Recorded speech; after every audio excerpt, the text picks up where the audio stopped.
Visões do céu. Capítulo 11. Alguns já estão no céu. Enoque. O coração de Enoque estava nos tesouros eternos. Ele estimava a cidade celestial. Vira o rei em sua glória no meio de Sião.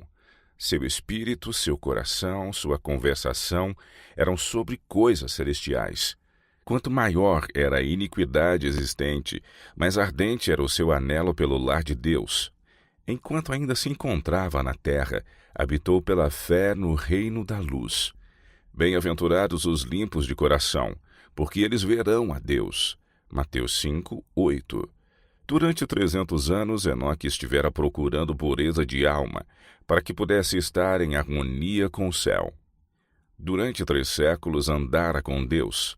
Dia após dia almejara uma união mais íntima. Cada vez mais estreita se tornara a comunhão, até que Deus o tomou para si. Estivera no limiar do mundo eterno, havendo apenas um passo entre ele e o país da bem-aventurança. E agora abriram-se os portais. O andar com Deus durante tanto tempo praticado em terra continuou, e ele passou pelas portas da santa cidade, o primeiro dentre os homens a entrar ali. Moisés. O próprio Cristo, com os anjos que sepultaram a Moisés, desceu do céu para chamar o santo que dormia. Satanás exultara com seu êxito, fazendo Moisés pecar contra Deus e cair assim sob o domínio da morte. O grande adversário declarou que a sentença divina, és pó e em pó te tornarás, Gênesis 3,19, lhe dava posse dos mortos. O poder da sepultura nunca havia sido quebrado, e todos que se achavam no túmulo ele considerava como cativos seus, para jamais serem libertos da tenebrosa prisão. Pela primeira vez estava Cristo para dar a vida aos mortos. Como o príncipe da vida e os seres resplandecentes se aproximavam da sepultura, Satanás ficou apreensivo pela sua supremacia. Com seus anjos maus, levantou-se para contestar a invasão do território que alegava ser de sua posse. Ufanava-se de que o servo de Deus se houvesse tornado seu prisioneiro. Declarou que mesmo Moisés não foi capaz de guardar a lei de Deus, que tomara para si a glória devida a Jeová, o mesmo pecado que determinara o banimento de Satanás do céu, e viera pela transgressão sob o domínio de Satanás. O maior dos traidores reiterou as acusações originais que fizera contra o governo divino, e repetiu suas queixas da injustiça de Deus para com ele. Cristo não se rebaixou a entrar em controvérsia com Satanás. Poderia apresentar contra ele a obra cruel que seus enganos haviam operado no céu, causando a ruína de um número enorme de seus habitantes. Poderia ter apontado as falsidades proferidas no Éden, as quais haviam determinado o pecado de Adão e acarretado a morte ao gênero humano. Poderia ter lembrado a Satanás que foi sua obra de tentar Israel a murmuração e a rebelião, o que esgotara longânima paciência de seu dirigente e em um momento de descuido o surpreendera no pecado pela qual caíra sob o poder da morte. Mas Cristo remeteu tudo isso a seu Pai, dizendo: o Senhor te repreenda. Judas 9. O Salvador não entrou em discussão com seu adversário, mas naquele momento, ali mesmo, iniciou a obra de quebrar o poder desse adversário decaído e de trazer um morto à vida. Ali estava uma prova que Satanás não podia contestar, relativa à supremacia do Filho de Deus. Tornou-se para sempre certa a ressurreição. Satanás foi despojado de sua presa. Os justos mortos de novo viveriam. Em consequência do pecado, Moisés viera sob o poder de Satanás. Em seus próprios méritos era o legítimo cativo da morte, mas foi ressurgido para a vida imortal, mantendo este título em nome do Redentor. Moisés saiu do túmulo glorificado e ascendeu com seu libertador à cidade de Deus. Nunca antes que fossem exemplificados no sacrifício de Cristo, foram a justiça e o amor de Deus mais notavelmente demonstrados do que em seu trato com Moisés. Deus excluiu Moisés de Canaã a fim de ensinar uma lição que jamais deveria ser esquecida, de que ele exige estrita obediência e de que os homens devem acautelar-se em não tomarem para si a glória que é devida a seu Criador. Ele não podia atender à oração de Moisés de que lhe fosse dado partilhar a herança de Israel, mas não se esqueceu de seu servo nem o abandonou. O Deus do céu compreendia os sofrimentos que Moisés havia suportado, notara cada ato de serviço fiel durante aqueles longos anos de conflito e provações. No cume de Pisga, Deus chamou Moisés a uma herança infinitamente mais gloriosa do que a Canaã terrestre. No Monte da Transfiguração, Moisés estava presente com Elias, que fora trasladado.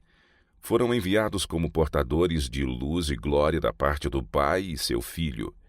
E assim, a oração de Moisés, proferida havia tantos séculos antes, finalmente se cumpriu. Estava ele na boa montanha, Deuteronômio 3:25, dentro da herança de seu povo, dando testemunho daquele em quem se centralizavam todas as promessas de Israel. Tal é a última cena revelada aos olhos mortais na história daquele homem tão altamente honrado pelo céu. Elias. E sucedeu que, indo eles andando e falando, eis que um carro de fogo com cavalos de fogo os separou um do outro, e Elias subiu ao céu num redemoinho. 2 Reis 2, de 1 a 11. Elias foi um tipo dos santos que estarão vivendo na terra por ocasião do segundo advento de Cristo, e que serão transformados num momento, num abrir e fechar de olhos ante a última trombeta, 1 Coríntios 15, 51 e 52, sem provar a morte. Foi como representante dos santos a serem assim trasladados que, ao aproximar-se o fim do ministério terrestre de Cristo, foi permitido a Elias estar com Moisés ao lado do Salvador no Monte da Transfiguração. Nesses entes glorificados, os discípulos viram em miniatura a representação do reino dos redimidos. Eles contemplaram a Jesus revestido com a luz do céu, ouviram uma voz que saiu da nuvem, Lucas 9:35, reconhecendo-o como o Filho de Deus. Viram Moisés representando os que serão ressuscitados da morte por ocasião do segundo advento, e ali estava também Elias, representando os que no fim da história terrestre serão mudados do estado mortal para o imortal e serão trasladados ao céu sem ver a morte. No deserto, em solidão e desencorajamento, Elias dissera que já havia vivido bastante e orara pedindo a morte. Mas o Senhor, em sua grande misericórdia, não o tomara pela palavra. Grande obra havia ainda para ser feita por Elias, e quando sua obra tivesse terminado, não devia ele ser deixado a perecer em desencorajamento e solidão. Não lhe estava reservado descer à tumba, mas ascender com os anjos de Deus à presença de sua glória. Moisés e Elias. Moisés sobre o Monte da Transfiguração era um testemunho da vitória de Cristo sobre o pecado e a morte. Representava os que sairão do sepulcro na ressurreição dos justos. Elias, que fora trasladado ao céu sem ver a morte, representava os que se hão de achar vivos na terra por ocasião da segunda vinda de Cristo, e que serão transformados no momento, num abrir e fechar de olhos, ante a última trombeta, quando isto que é imortal se revestir da imortalidade, e isto que é corruptível se revestir da incorruptibilidade. 1 Coríntios 15, 51 a 53. Jesus estava revestido da luz do céu, como há de aparecer quando vier a segunda vez sem pecado, para a salvação. Hebreus 9, 28. Pois virá na glória de seu Pai, com os santos anjos. Marcos 8, 38. Cumpriu-se então a promessa do Salvador aos discípulos. Sobre o monte foi representado em miniatura o futuro reino da glória, Cristo o Rei, Moisés como representante dos santos ressuscitados e Elias dos trasladados. Uma ressurreição especial. Cristo ressurgiu dos mortos como as primícias dos que dormem. Era representado pelo molho movido, e sua ressurreição ocorreu no próprio dia em que o mesmo devia ser apresentado perante o Senhor. Por mais de 1000 anos esta simbólica cerimônia fora realizada. Das searas colhia-se as primeiras espigas de grãos maduros, e quando o povo subia a Jerusalém por ocasião da Páscoa, o molho das primícias era movido como uma oferta de ações de graças perante o Senhor. Enquanto essa oferenda não fosse apresentada, a foice não podia ser metida aos cereais, nem estes ser reunidos em molhos. O molho dedicado a Deus representava a colheita. Assim, Cristo, as primícias, representava a grande colheita espiritual para o reino de Deus. Sua ressurreição é o tipo e o penhor da ressurreição de todos os justos mortos.